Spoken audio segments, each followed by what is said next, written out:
Si bien el concepto de ciudadanía es muy común, el desarrollo de su significado y aproximaciones teóricas han tenido un largo proceso de desarrollo. A continuación se explicarán algunas ideas en torno a este complejo concepto.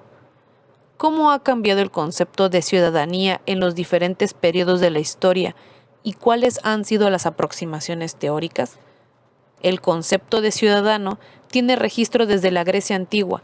Se puede iniciar el mapeo de este término con uno de los mayores pensadores de la época. Para Aristóteles, el concepto de ciudadano es relevante ya que es un componente de la ciudad. Definirlo es importante para determinar quiénes sí y quiénes no lo eran. Una cuestión destacada en lo que postula Aristóteles es que el concepto de ciudadano depende del contexto político en el que éste se encuentre, debido a que, como él menciona, el que es ciudadano en una democracia muchas veces no lo es en una oligarquía.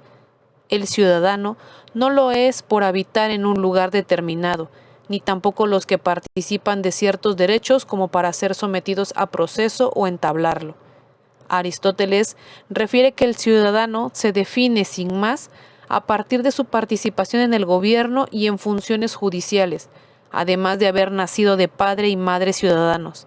Por otro lado, existen aquellos ciudadanos imperfectos, como los niños que por la edad no pueden ejercer participación en el gobierno y los ancianos que ya están exentos de esas obligaciones.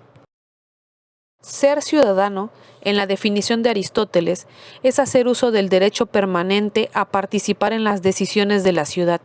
A esto el filósofo lo definiría como la magistratura indefinida. La ejecución de esta magistratura indefinida no consiste en solo obedecer, como lo harían los esclavos, sino a tener la capacidad de mandar y obedecer bien. Aristóteles también explica que la ciudad más perfecta no hará ciudadano al trabajador. Es así que, aunque un jornalero y un artesano sean necesarios, esto no los convierte en ciudadanos de facto. Situaciones como esta se dieron hasta que llegó la democracia en su forma más extrema. Dentro del periodo de la Edad Antigua se pueden encontrar otros referentes del concepto de ciudadano, tales como el modelo espartano, en el que predominaba una visión militarista y en el que la condición de ciudadano se basaba en la disciplina, el valor en combate y la lealtad a la polis.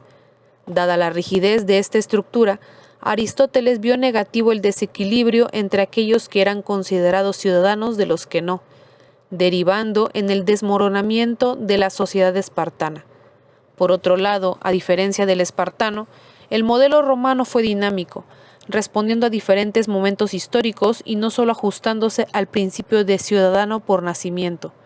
Debido a la naturaleza expansionista de Roma, el concepto de ciudadano admitía distintos grados, como lo fue en el 338 a.C., cuando se puso en funcionamiento un nuevo tipo de ciudadanía, una especie de semiciudadanía que no implicaba los mismos derechos que los de primera clase. Esta categoría no incluía el voto, evitando que se convirtieran en magistrados. El cosmopolitismo estoico es una propuesta con una base teórica interesante, ya que el concepto de ciudadano trasciende los límites del Estado-nación y se adapta mejor a nuestros tiempos. La idea central de esta propuesta radica en que la fraternidad universal en el modelo estoico debía estar por encima de diferencias concretas. El motivo: todos los seres vivos participan por igual del alma del mundo y de una misma razón. Al ser considerados los hombres como iguales, se permite que todos tengan los mismos derechos. Las implicaciones políticas de esta perspectiva revitalizan el concepto de patria al no implicar separaciones ni fronteras, y rompe con la premisa aristotélica de la virtud alcanzada dentro de los límites de la polis. El cosmopolitismo estoico cobra vigencia al sentar las bases de la ciudadanía mundial al hablar de un modelo de doble ciudadanía, siendo una de carácter cercano y la otra universal. En lo posterior a Grecia y Roma, el concepto de ciudadano desaparece prácticamente hasta bien entrada la edad contemporánea.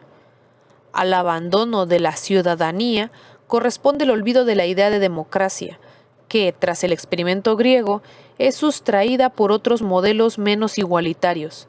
A pesar de ello, la idea esencial de ciudadanía nunca pudo ser erradicada y permaneció hasta que, ya en épocas más recientes, fue redimensionada y puesta de nuevo en funcionamiento teórico y práctico. La idea esencial de ciudadanía se recupera a partir de la Edad Moderna y cobra mayor relevancia al final de este periodo en la era de las revoluciones en el siglo XVIII. Se produce un cambio en los principios que definen el funcionamiento de la política. Se abre el ejercicio del poder, los derechos cobran importancia. Este nuevo lenguaje de los derechos acabaría plasmado históricamente en dos revoluciones decisivas, la americana y la francesa, proclamadas como Declaración de Independencia de los Estados Unidos, 1776, en el primer caso, y como Declaración Francesa de los Derechos del Hombre y del Ciudadano, 1789, en el segundo. La Revolución Americana consistió en la emancipación de las 13 colonias del dominio del Reino Unido. De este proceso se logró la Declaración de Independencia, y con ello la transformación de súbdito británico a ciudadano estadounidense. Además, emanaron las 10 primeras enmiendas con la finalidad de definir y proteger los derechos de los ciudadanos. Por su parte, la Revolución Francesa fue una ruptura con el orden establecido, tomando a la soberanía popular como eje estructural del modelo político. Nace así la Declaración de los Derechos del Hombre y del Ciudadano con el fin de otorgar igualdad ante la ley, el fin del sistema de detenciones discrecionales y la libertad de expresión. No obstante, este mismo proceso derivó en un periodo de terror liderado por Maximilien Robespierre, que, aunque apelaba a la inclusión de todos en la política, también hacía la diferencia entre aquellos políticamente justos frente a los políticamente injustos. Con este contexto, se puede afirmar que a partir del siglo XVIII comenzó a identificarse ciudadanía con nación, recalcando que su contenido conceptual no era siempre el mismo. Es así que el concepto de ciudadanía en la edad contemporánea ha estado en constante evolución y ha adherido a sectores que antes no eran tomados en importante consideración, como lo son las mujeres y los afrodescendientes. Es así que se distinguen los siguientes tipos de ciudadanía. Ciudadanía liberal, caracterizada por dar prioridad al individuo y a sus libertades frente a cualquier intervención estatal. El individuo es el elemento más importante y en la participación política, el ciudadano delega la representación de sus intereses a una élite política.